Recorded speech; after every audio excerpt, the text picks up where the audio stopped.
L'applicativo DEPIT offre all'insegnante uno strumento interessante a supporto della sua progettazione didattica ed educativa, a supporto della sua attività di design.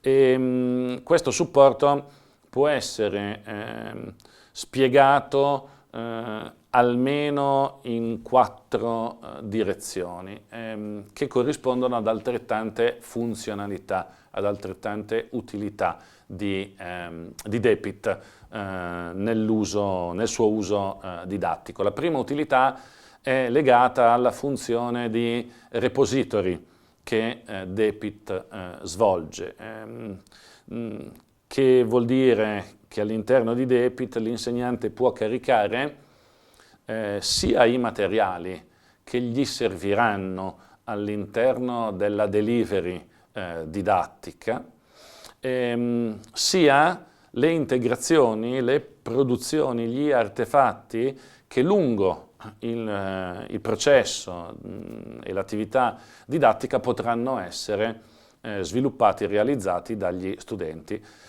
Questo rende DEPIT sia il corrispettivo di quella che tradizionalmente è la cassetta degli attrezzi del singolo insegnante, sia rendono DEPIT uno strumento importante, interessante a supporto dell'attività di documentazione pedagogico-didattica in classe.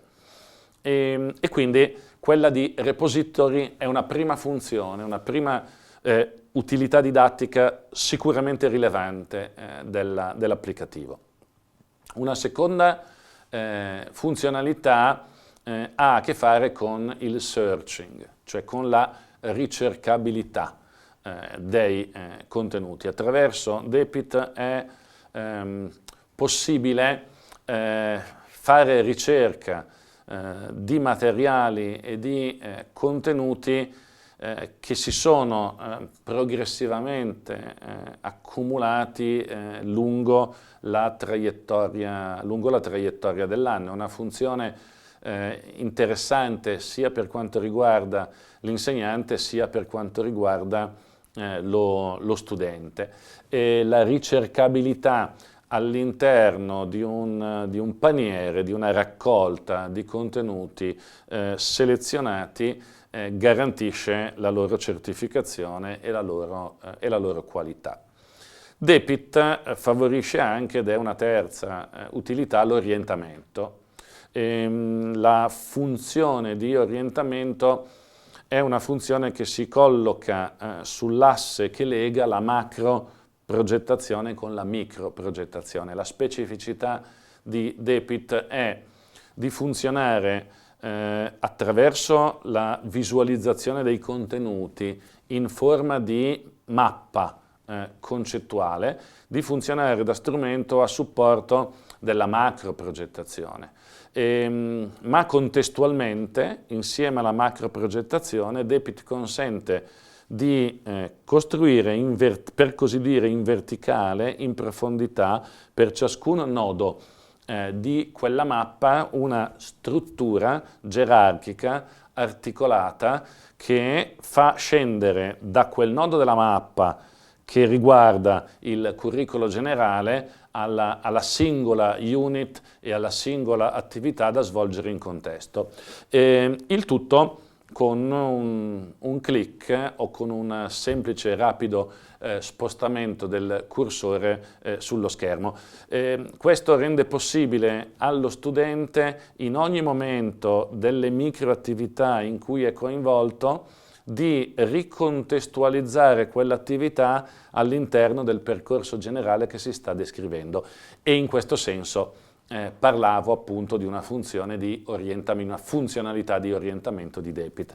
E l'ultima, la quarta funzionalità, è legata a quella che potremmo definire una utilità di semplificazione, o per meglio dire di semplessificazione, per citare la categoria della semplessità introdotta dal neurofisiologo francese Alain Berthaud. La mappa concettuale è una rappresentazione più semplice della complessità di cui vuole essere rappresentazione, ma non per questo banalizzante. Ecco perché quando si parla del rapporto tra la mappa e il territorio concettuale che la mappa descrive, si preferisce parlare di semplificazione piuttosto che non di semplificazione. Perché? Perché la mappa non semplifica, cioè non banalizza. La mappa mantiene inalterata la complessità concettuale, ma la rende maggiormente accessibile a chi la sta visitando, sia esso l'insegnante o lo studente. Ecco, è un graphic visualizer, è un visualizzatore grafico, la mappa che consente questo tipo di lavoro e tra l'altro consentendo questo tipo di lavoro, come è dimostrato dalla ricerca, finisce per svolgere anche una interessante funzione inclusiva e quindi, come dire, questo potrebbe essere l'elemento a partire dal quale rileggere l'intero utilizzo di DEPIT proprio nella funzione, nella prospettiva della inclusione e della differenziazione didattica. Le due testimonianze che seguono sono due testimonianze di insegnanti esperti che si sono serviti di DEPIT nella loro sperimentazione didattica e che attraverso la loro testimonianza ci aiuteranno a ritornare con degli esempi presi dalla pratica su alcuni di questi 4 elementi di utilità che ho appena introdotto.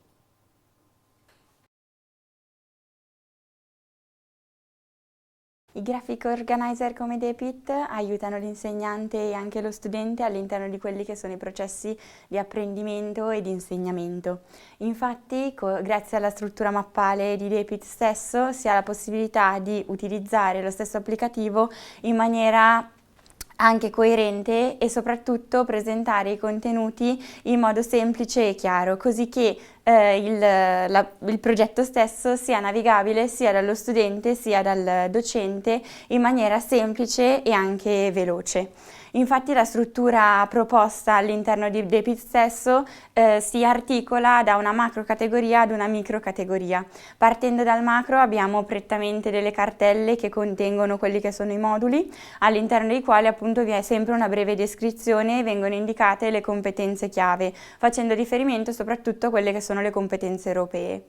A livello leggermente meso abbiamo la lezione all'interno della quale l'insegnante propone l'artefatto piuttosto che il concetto che vuole comunque trasmettere al suo studente.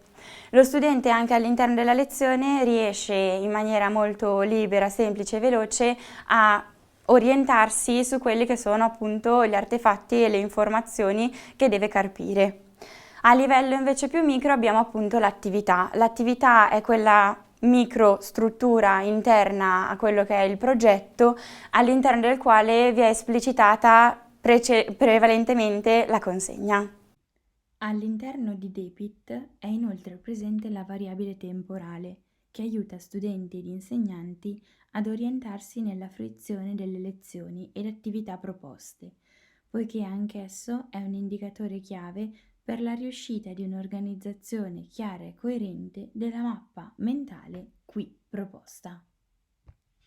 Anche le immagini, se scelte con cura ed attenzione, aiutano a ridurre la complessità dell'articolazione di un'attività, come avviene in questo caso.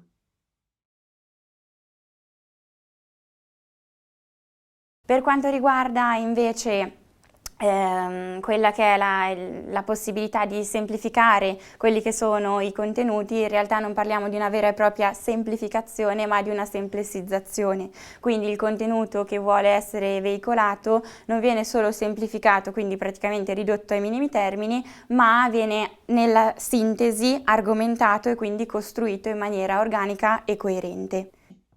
Grazie ad un layout libero come quello di DEPIT è possibile favorire una chiarezza anche visuale dei contenuti, che il colpo d'occhio conduce ad un'immediata associazione tra osservato ed intuito.